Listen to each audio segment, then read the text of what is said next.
నమస్తే, నేను మధు. ఆంధ్రప్రదేశ్ కి ఇజ్రాయెల్ టెక్నాలజీని చంద్రబాబు నాయుడు గారు తీసుకురాబోతున్నారా? దావోస్ లో అటువంటి ఒప్పందాలు జరిగాయా అనే విషయాల గురించి రోజు మనం తెలుసుకుందాం. ప్రస్తుతం మనతో పాటు ఉన్నారు సీనియర్ జర్నలిస్ట్ సిఎస్ రావు గారు.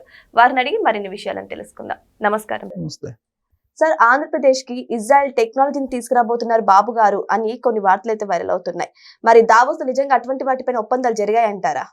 సో చంద్రబాబు నాయుడు గారు దావోస్ వెళ్ళారు. ఇవాళతోటి దావోస్ పర్యటన ముగుస్తుంది. రేపు ఉదయం 8:30 కల్లా ఆయన తిరిగి రాబోతున్నారు ఇండియాకి. అయితే దావోస్ వెళ్ళినటువంటి చంద్రబాబు నాయుడు గారు, లోకేష్ గారు, లేదంటే మంత్రులు కానీ ఏం చేశారు అనేది అందరూ ఎయిట్ చేస్తున్నారు. అయితే మొదటి నుంచి కూడా ఇజ్రాయెల్ టెక్నాలజీ మీద చంద్రబాబు నాయుడు గారికి ఒక రకమైనటువంటి క్రేజ్ ఉంది. ఎందుకంటే ఇజ్రాయెల్ టెక్నాలజీ తోటి చంద్రబాబు నాయుడు గారు ఉమ్మడి ఆంధ్రప్రదేశ్లో ముఖ్యమంత్రిగా ఉన్నప్పుడే ఆయన కుప్పంలో ఒక ప్రాజెక్ట్ పెట్టారు. అప్పటి నుంచి కూడా ఇజ్రాయెల్ టెక్నాలజీ మీద ఆయనకి మక్కువ. ఏంటి సార్ ఆ టెక్నాలజీ? అసలు ఇజ్రాయెల్ ఇవాళ అమెరికాని మనం అనుకుంటాం కదా, అగ్రరాజ్యం అని. అగ్రరాజ్యం అమెరికా దగ్గర ఉన్నటువంటి టెక్నాలజీ కంటే కూడా ఇజ్రాయెల్లో అత్యాధునికమైనటువంటి టెక్నాలజీ ఉంటుంది. ఎంత టెక్నాలజీ అంటే, ఉదాహరణకి మనం మొన్న ఇజ్రాయెల్ యుద్ధం జరిగింది కదా, ఇజ్రాయెల్ యుద్ధం జరిగింది. వాళ్ళు ఒక ఐరన్ డోమ్ని ఆ కంట్రీకి భద్రత కోసం ఐరన్ డోమ్ని ఏర్పాటు చేసుకున్నారు. సో అంటే విదేశాల నుంచి మిజైల్స్ వస్తే ఐరన్ డోమ్ అనేది ఫేస్ చేస్తుంది. అంత టెక్నాలజీ ఉంది. ఆ చిన్న దేశమే కానీ టెక్నాలజీ హై ఎండ్లో ఉంటుంది. టెక్నాలజీ కూడా అమెరికా ఇప్పుడు ఐరన్ డోము లేదంటే గోల్డెన్ డోమ్ అని ఇప్పుడు పెట్టుకుంటున్నారు. సో అంటే ఇజ్రాయెల్ టెక్నాలజీ పరంగా హై ఎండ్లో ఉంటుంది. అందుకే చంద్రబాబు నాయుడు గారికి ఇజ్రాయెల్ టెక్నాలజీ అన్న కొంత ఆయన ఇష్టపడుతూ ఉంటారు. ఇప్పుడు సైబర్ సెక్యూరిటీ ప్రస్తుతం మనకు కావాల్సింది ఏంటంటే సైబర్ నేరాలు పెరిగిపోతున్నాయి. ఇంత ముందులాగా దొంగలు ఇళ్లలోకి వచ్చి దోచుకుపోయేటువంటి పరిస్థితి లేదు. ఎక్కడో ఉంటాడు, ఎక్కడో ఉండి ఇళ్లలో దోచుకోబోతారు, బ్యాంకులో దోచుకోబోతారు, లేదంటే ప్రభుత్వ ఆఫీసుల్లో ఉండేటువంటి సైట్స్ని హ్యాక్ చేస్తారు, ట్రెజరీని కూడా హ్యాక్ చేసుకుంటారు. ఇలాంటివన్నీ ఉంటాయి. రాబోయే రోజుల్లో ఒకవేళ యుద్ధాలంటూ వస్తే సైబర్ యుద్ధాలు తప్ప మామూలు యుద్ధాలు ఉండవు. టెక్నాలజీ పరంగా ఉంది కాబట్టి. సో ఇప్పుడు సైబర్ దాడులు పెరిగిపోతున్నాయి. ఈ మధ్యకాలంలో సైబర్కి సంబంధించి ప్రతి పోలీస్ స్టేషన్లో ఒక విభాగాన్ని ఏర్పాటు చేయాలని చెప్పేసి నిర్ణయం కూడా తీసుకున్నారు. అంటే ఏ స్థాయిలో సైబర్ దాడులు జరుగుతున్నాయి, సైబర్ నేరాలు జరుగుతున్నాయి అని అర్థమవుతుంది. అందుకే సైబర్ సెక్యూరిటీ అనేది ఇజ్రాయెల్ నుంచి తీసుకోవాలి అనేటువంటి ఆలోచన చేసి దావోస్లో ఇజ్రాయెల్కి సంబంధించినటువంటి పారిశ్రామికవేత్తలు వస్తే దావోస్కి, అక్కడ ఆంధ్రప్రదేశ్కి మీరు రండి, సైబర్ సెక్యూరిటీకి సంబంధించినటువంటి కంపెనీలు పెట్టండి, మీరు ఆ టెక్నాలజీని మీరు ఇక్కడ ప్రమోట్ చేయండి అని చెప్పేసి ఆయన అడిగితే వాళ్ళు ఆంధ్రప్రదేశ్లో పెట్టుబడులు పెట్టడానికి సిద్ధంగా ఉన్నారని చెప్పి తెలుస్తుంది. దావోస్లో ప్రపంచ ఆర్థిక సదస్సు అది గత కొన్ని దశాబ్దాలుగా జరుగుతుంది. ప్రపంచంలో ఉండేటువంటి టాప్ మోస్ట్ పారిశ్రామికవేత్తలందరూ కూడా అక్కడికి వస్తారు, ఇన్వెస్టర్స్.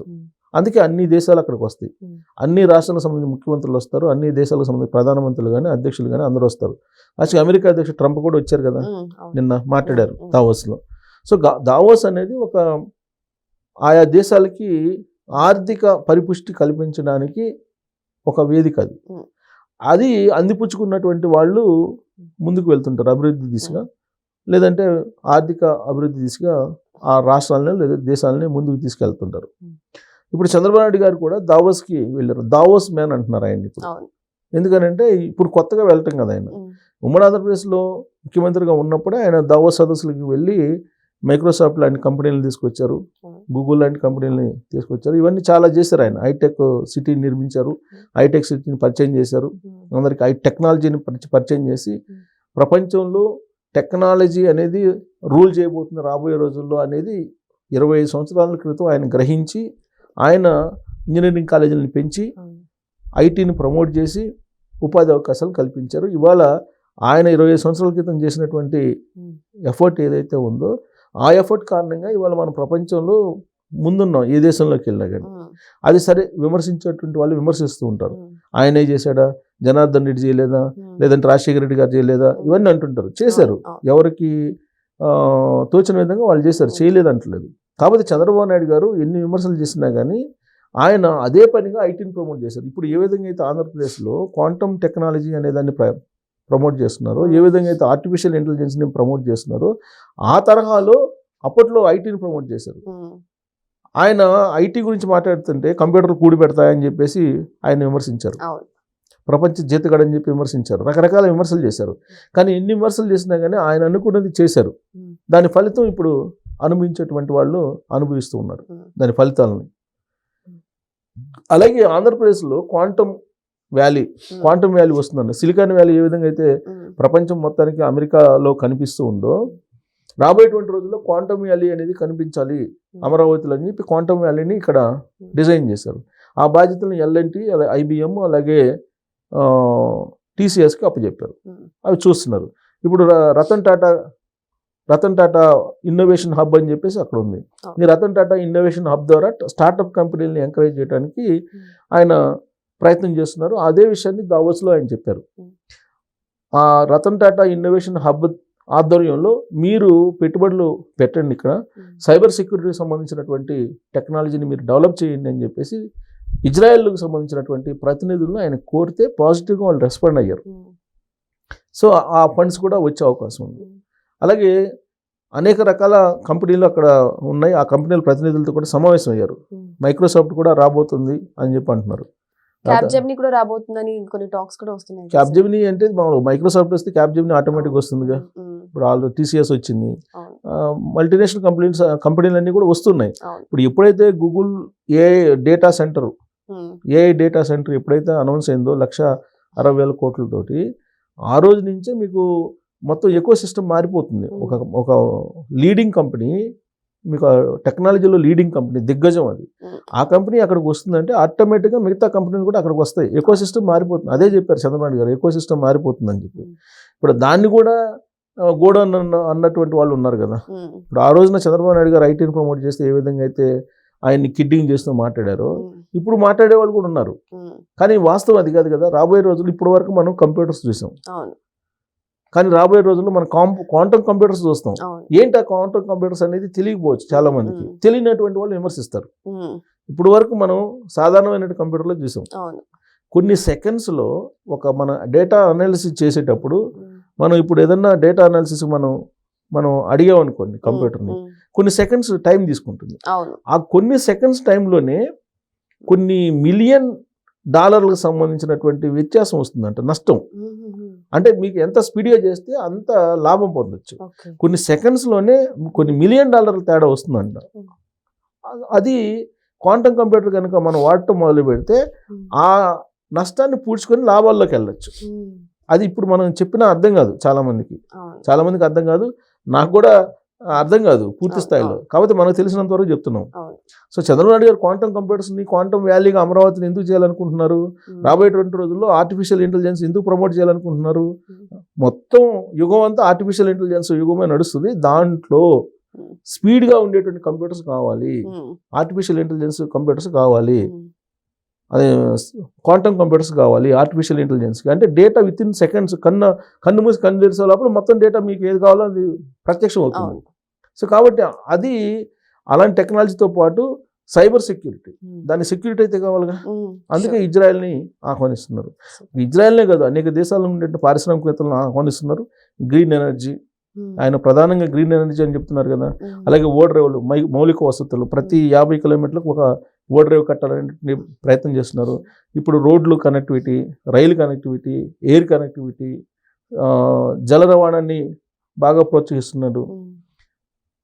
ఇన్ని రకాలుగా ప్రయత్నాలు చేస్తూ ఎకో సిస్టమ్ని మార్చేస్తున్నాడు ఆంధ్రప్రదేశ్కి. ఇప్పుడు ఎలక్ట్రానిక్స్కి సంబంధించినటువంటి హబ్గా తిరుపతి కనిపిస్తుంది మనకి, శ్రీ సిటీ.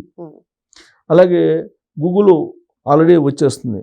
బట్ రేపు అక్కడ మొత్తం కంప్యూటర్స్ సంబంధించినటువంటి దిగ్గజ కంపెనీలన్నీ అక్కడికి వస్తాయి, వైజాగ్ వచ్చేస్తాయి. ఆల్రెడీ ఇప్పుడు నిన్న దావోస్లో 1,00,000 కోట్లు పెట్టడానికి ఒక కంపెనీ RMZ ఏదో ఒకటి, అది RMZని విమర్శిస్తున్నారు అందరూ. ఎందుకంటే అది ఒక రియల్ ఎస్టేట్ కంపెనీ, దాన్ని తీసుకొచ్చి మీరు భూముల వరకు ఇచ్చేసి మీరు ప్రమోట్ చేసేది ఏంటనే విమర్శలు వస్తున్నాయి. అసలు ఆ కంపెనీ ఏంటి, ఆ కంపెనీకి సంబంధించిన నేపథ్యం ఏంటనే తెలియకుండా చాలా మంది కూడా విమర్శిస్తున్నారు. విమర్శించే వాళ్ళని తప్పు పట్టాల్సిన అవసరం లేదు, వాళ్ళకి తెలియజేయాల్సిన బాధ్యత ఉంది తెలిసిన వాళ్ళకి.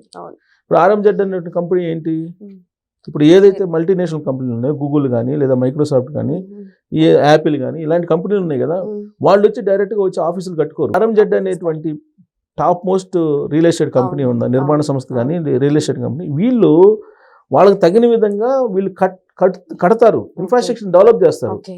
ఆ ఇన్ఫ్రాస్ట్రక్చర్ ని వాళ్ళు తీసుకుంటారు, లీజుకి తీసుకుంటారు. అవును. మిగతా ఇప్పుడు మన లోకల్ గా ఉండేటువంటి కంపెనీలు ఆ ఇన్ఫ్రాస్ట్రక్చర్ అయితే డెవలప్ చేయలేవు కదా. చేయలేదు. సో RMZ వచ్చింది అనుకోండి, వాళ్ళు స్పేస్ ని ఊరినే పెట్టుకుంటారా? ఇప్పుడు వాళ్ళు ఒక పెద్ద ఆఫీస్ కడతారు, ఆఫీస్ కట్టిన తర్వాత ఆఫీస్ని ఖాళీగా పెట్టుకుంటారా? పెట్టుకోరు. దానికోసమైనా వాళ్ళు తీసుకొచ్చి విదేశాల్లో ఉన్న కంపెనీలు ఇక్కడ తీసుకొచ్చి పెడతారు. అవునా? సో అది concept. RMZ real estate company అని చెప్పి అంటున్నారు. RMZ 1,00,000 కోట్లు పెట్టుబడి పెడుతుంది వైజాగ్ లో, దానివల్ల ఏంటి, అది రియల్ ఎస్టేట్ కంపెనీ కదా, దానివల్ల ఒరిగేది ఏంది, ఇలా విమర్శిస్తున్నారు. దాని కాన్సెప్ట్ అది కాదు. RMZ అనేది వస్తే ఆ కంపెనీకి ఉన్నటువంటి రెప్యుటేషన్ వరల్డ్ వైడ్ గా ఉంది. ఇప్పుడు ట్రంప్ టవర్స్ ఉన్నాయండి, ట్రంప్ టవర్ అది కూడా రియల్ ఎస్టేట్ నిర్మాణ సంస్థే.